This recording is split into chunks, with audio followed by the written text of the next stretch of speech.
What's up, everyone? We are back with some more modern action. I'm, of course, NanMans, bringing you guys all the coverage over here. And we've got Omnath Cascade versus Tron, also known as Cascade Ritual, Omnath Cascade Ritual, whatever variation name. It's basically like four-color pile.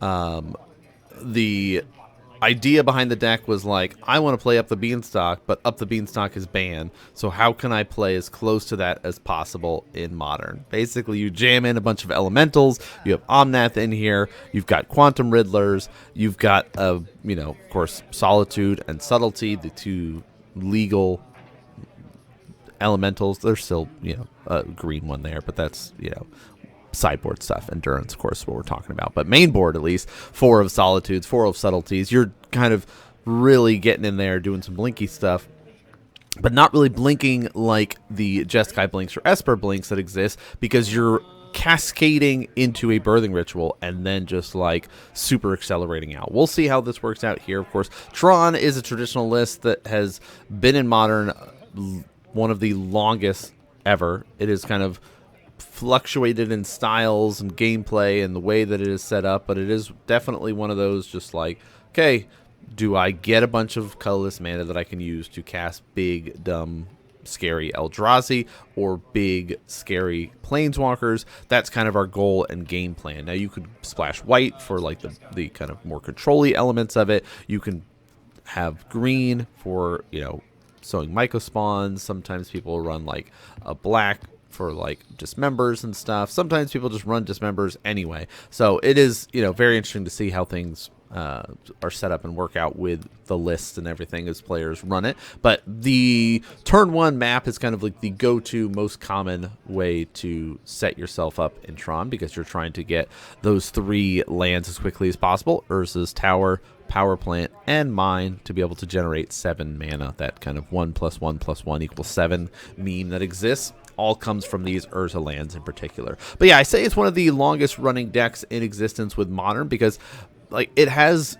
come and gone in like strength within the meta, and pilots that are very good at it can do a little bit better in certain events and things like that. We've talked about that all the time, of like knowing your deck, you definitely have a better chance, or better chance of placing better or fighting over certain battles in particular matchups. But in this case, we'll see how things work out here. I mean, you're just doing the kind of more traditional side and say, all right, next turn I will be playing and setting myself up for a turn 3 Tron assembled. But we see the Shardless Agent immediately starting to cascade. There's only one 2-drop available in the deck, and that is Birthing Ritual, which we're going to be able to turn our 3-drop Shardless Agent into a 4-drop, which potentially could be an Omnath, could be a Bloodbraid Elf, could be a Subtlety, it could be a Magma Hellkite here, which would be really bad if that was the one that gets hit. But let's see what is revealed here. Solitude. Oh no. You see that red card? Yeah. Magmatic Hellkite here. 4/5 flying. When this enters, destroy target non-basic land and opponent controls. Its controller searches their library for basic land cards, put it on the battlefield, tap with a stun counter on it. Ugh. Any Ponza fans in chat? So we've got an ETB trigger. Let's try to blow this up. Of course, we can respond and pop the map and go find something. But still, the damage has been done. We basically say, hey, my turn 3, I have a 4/5, and it basically blew up your land and puts you now down to only 1 land onto the battlefield. Well, we'll see if there's any basics, right? 2 lands, 1 with a stun counter, so we can't even use it. Some lists of Tron are running, like we talked about, a couple of basics here, whether it's like a basic forest or not. Maybe they're running a basic waste that's in here, because that still counts as a basic land. So, okay, look, we do have the stun counter that will be kind of sleepy, not able to do anything with it, and it will remain tapped and remove a stun counter on it. So if a permanent with a stun counter would become untapped, remove the stun counter instead. So it just has one sun counter compared to like Kaido that puts 2 on there. So yeah, definitely really strong, powerful way to start things off here. Really tough position for a Tron player because again, they were basically set up for natural Tron on turn 3, and now it's like, what if I just sort of bully you a bit with this Hellkite and just set you back, and then still have a threat that's swinging for 4. Now, if Tron can get assembled, we have things like Ugins and stuff like that. It looks like we've got a nice little be able to set up. We do have an Ugin that we did imprint here, giving us access to Glaring Flesh Raker. So we're going to try to set ourselves up to kind of get back a little bit more in the game, utilizing some Eldrazi spawns here. And that'll not only like shred our opponents a bit, but also generate us some mana off the Eldrazi spawns. But we're fine with it. We're not, you know, that's perfectly reasonable. 4 damage coming across. So this is one of those nuanced things that, you know, definitely as you get better at Magic, you know, playing it, you kind of know, like, attack first. Attack first before you get to start playing all your spells. Unless there's something that you need to do that will progress your game plan to be able to have favorable attacks, like clear a blocker or do things like that, you should be swinging in and then do your stuff in main phase 2. Just kind of help position you to kind of see how your opponents react, because that might change what you do, but say, hey, here's what I've got. I'm going to cascade to another Bursing Ritual here. So now we've got 2 triggers on the end step, so we could turn both of these creatures into something a little bit more powerful. Now, it is, of course, 1 plus the sack creature's mana value, but it can also be less, right? Mana value X or less from among those cards. So our 4 costs can become a 5 or less. Our 3 costs can become a 4 or less. So let's see. Did we get any good 4 drops here? Oh, looks like a Beanie Boy. Our little Omnath here using... we did the vote, I believe, already. Have we not?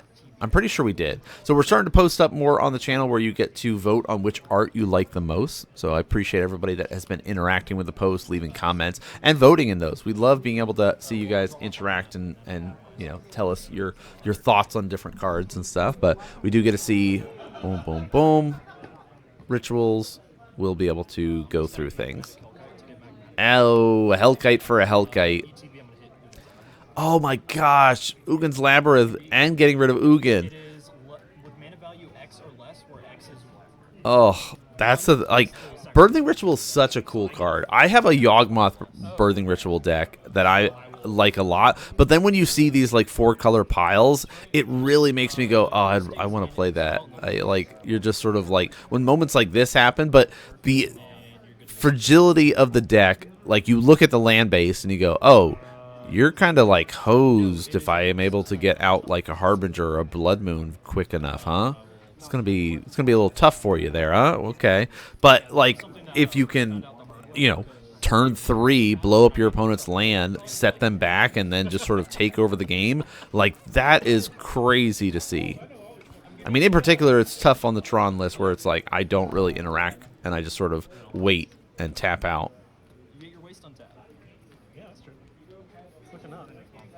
Hey, your waist got to untap. Oh, no.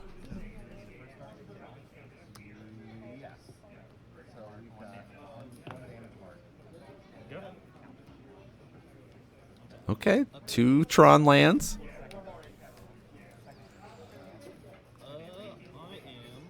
But yeah, again, this sort of just like pass turn, right? No colorless spell to be able to be activated here. Or cast, really. Omnath going to come out. Oh, I'm sorry. Omnath trigger there. I was like, Omnath coming out. Omnath was out already. But Elish Norn is going to be a bit of a problem. If a permanent entering the battlefield causes a trigger ability of a permanent you control, it triggers twice, but permanents of your opponents don't. So that Glaring Flesh Raker, not going to be slicing and dicing anymore with that. You'll still be able to make the spawns because it's a cast trigger, but it's not, the ETB won't be able to work out. Now, of course, if you're interested in seeing these decks, we do have the list available on our Mox field. Of course, description will let you know about that, as well as other cool stuff that you should be able to check out in the description here. All right, Quantum Riddler, of course, will let us double it off of that Elish Norn there. Really nice. Boom, boom, boom. Draw some cards. And now, here's the fun part.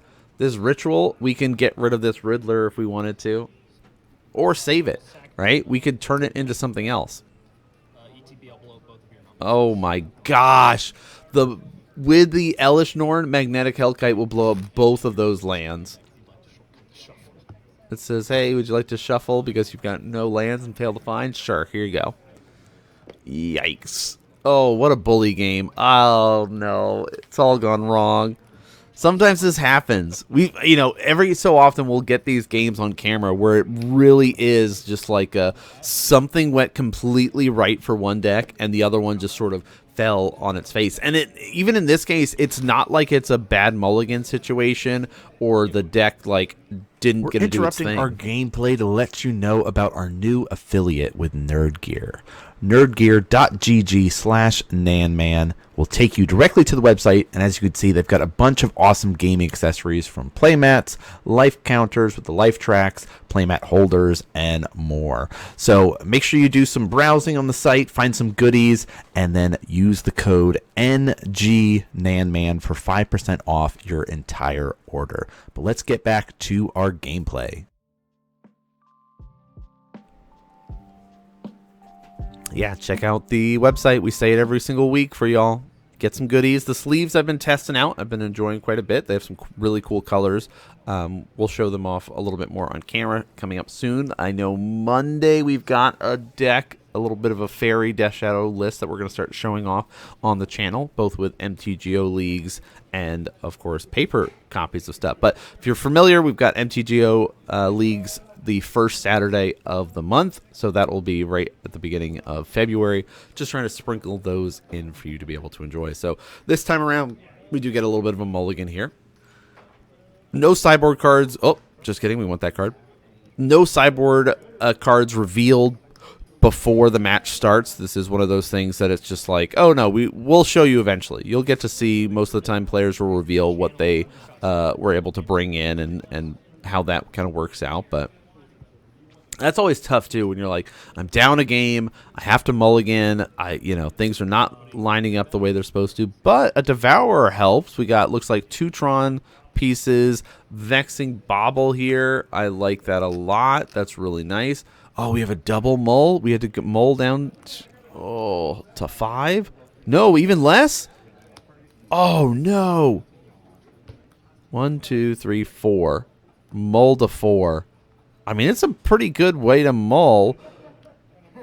The debate here. Yeah, I like the Vexing Bauble coming out. Whenever a player casts a spell, if no mana was cast to play it, you may counter it. So that would be, of course, Birthing Ritual, if we're going to cascade into it. Now, if they hard cast it outright, that is rough. Because we're not casting the creatures off Birthing Ritual. We're basically stacking it to be able to put it on there. All right. Fetch Surveil Land here. Also Triome options. We talked about this before. It's like if you have a Triome in your deck, 9 times out of 10 you should be fetching that up as your first land. Right? Like being able to get that later on just feels so bad. Looks like there's 2 Triomes in this Cascade list, which makes sense too when we're thinking about, the way that the list is set up. You want to be able to have access to all your colors. So, oh no, not going for the Triumph, opting to go for the Surveil Land here. I think that's a really smart plan. Get a little bit of information. Maybe we're looking for a land or something here, so we want to set ourselves up for success.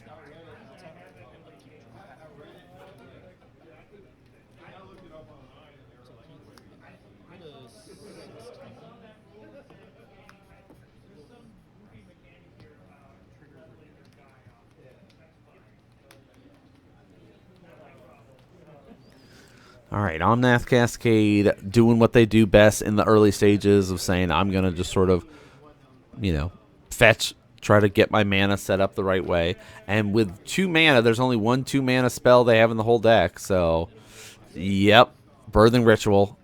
Oh, that's so tough to deal with. I mean, I like the idea of the Vexing Bauble. It makes sense.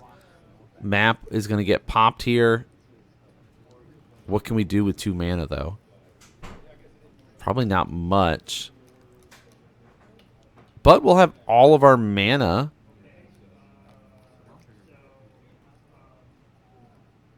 I mean, the hope of not, like, the hope is we don't get hit with a Hellkite, right? As long as there's not a 3-drop into a Hellkite, we're okay.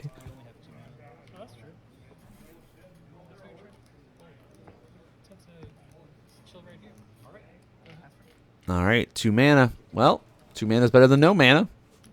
2 cards in hand. Oh, no. Obsidian Charmaw. As if the land destruction Panza gameplay was not enough in game 1. They say, hey, here's some sideboard cards that are specifically designed to bully you even more. Of course, this spell costs 1 colorless less for each land that produces colorless that your opponent controls. So in this case, hey, you got your 3 Tron lands. Well, now this only costs double red, and I will be able to have a 4/4 flyer here that's 5 mana. So that means with my Birthing Ritual, all right, we can be able to set ourselves up. Also, it looks like we missed our Birthing Ritual trigger there, which I don't think you can. Let's see. At the beginning of your end step, if you control a creature, look at the top 7 cards of your library. Then you may sack it. So I think you have to look, as long as you control a creature. If you don't control the creature, it stops the looking. Oh, Leyline Binding. Let's get rid of this. And it looks like we have a... Yeah, we're basically saying, hey, I found a way to cascade, and I would like to be able to do that now. I hope you're okay with this. Setting ourselves up. Our basic island.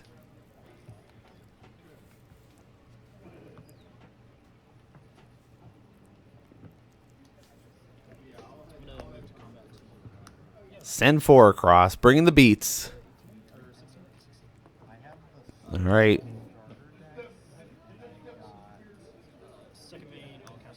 Yeah, there it is. There's the Shardless Agent. Trigger. Let's go find... Oh, Force. Okay. It's nice to see. Omnath. Ritual. Another Cascade effect. Another Force of Vigor. Wow. All the Cascade effects. There it is. Birthing Ritual. I'd like to cast that for the price of for free, please. And now I'd like to go to my end step, and I've got double ritual triggers. What are we going to turn these friends into? More bully cards? Probably. Oh my gosh, it is. It's all bullies all the time. Magnetic Hellkite coming back out. Blow this up. You may go find a basic if you would like. It has, of course, that stun counter on it. Second trigger is going to go now. Oh my god, is that another Charmaw? Oh my gosh. Turn this into another Charmaw, and let's blow up the other. Oh my gosh, what the heck? This is ridiculous. I would be so tilted if I was the Tron player right now. And this is the other challenging thing too. Like, if this is round 1 in the tournament, and this is what's happening to you, and you're like, okay, I've got to be able to keep it together, reset myself, maintain, like, my brain a little bit to be able to play the next few rounds. Like, at least with the weeklies, it's like 3 to 4 rounds, depending on how it is. But if you're going to a bigger tournament, you're looking at like 7 to 8 rounds before the cut to top 8. And another Hellkite, yeah, sorry, that's been fun. Appreciate the games. Good luck next round. I'd scoop it up here. I would be just absolutely tilted for sure. But that's also, like, if you go to these events and you have a good support system around you, other players that are playing that you can, like, help you to reset, it makes a huge difference, right? Going and doing the solo grind is, good because you can just be like, I'm locked in and I don't have to get distracted by things. But having a support system when you're playing in like 60 card tournament Magic is huge. It really helps your like mental game to be able to have that sort of like talking points, discussion points to bounce ideas off of with other players that are kind of having the same goal, but also just like to kind of have that moment of like, yep, I got bullied. Yeah. I mean, good on the Tron player says, yeah, it's all good, you know. Not much I could do. Yeah. Well, the first game I was about to. But you went first, so... That's true too. Is like our Tron player was like, yeah, I was going to turn 3 Ugin you, but you went first, and it was very dependent upon who went first in this matchup. At least for game 1. Game 2, things were like starting to get set up nicely, and then it was just like, oh no, I have a Charmar. Oh no, here's another Charmar. Oh, here's a Magnetic Hellkite. Oh yeah, just in case you forgot, I'm just gonna blow up all your lands. Like Bully City all day. Okay, Torpil Orb. Yep. Vexing Bauble, we get to see. So, like we talked about, we get to see some of the sideboard cards that players were able to bring in, all of which makes a lot of sense. Right? Force of Vigor is very powerful when you're sitting here and facing down things like the Torpil Orbs, the Vexing Baubles, things like that. I like the bridge actually being brought in here.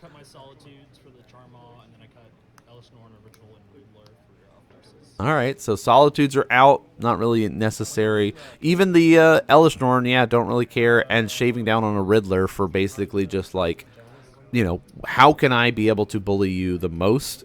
And so that's the thing. It's like these cards don't really affect anything. Solitude doesn't really help. The other 3 are like we're shaving down numbers, right? We're like, this is a nice little one of, does really well. We like this, but it's almost like a win more effect. The other 2 are like, yeah, okay. These are good, but you know, let's go bully mode here. But yeah, what a bully game, huh? I hope you guys enjoyed that one. Not all of them are always like that, but we do have gameplay every Monday and Thursday for you to be able to enjoy. So make sure you guys are subscribed, following along, and checking out all the content that we've got going on. Putting up our posts. We're doing more short form content on our other social media stuff. So make sure you check all that stuff out. But that's going to do it for us here today. Thanks so much for tuning in and watching, all, and I'll see you all next game.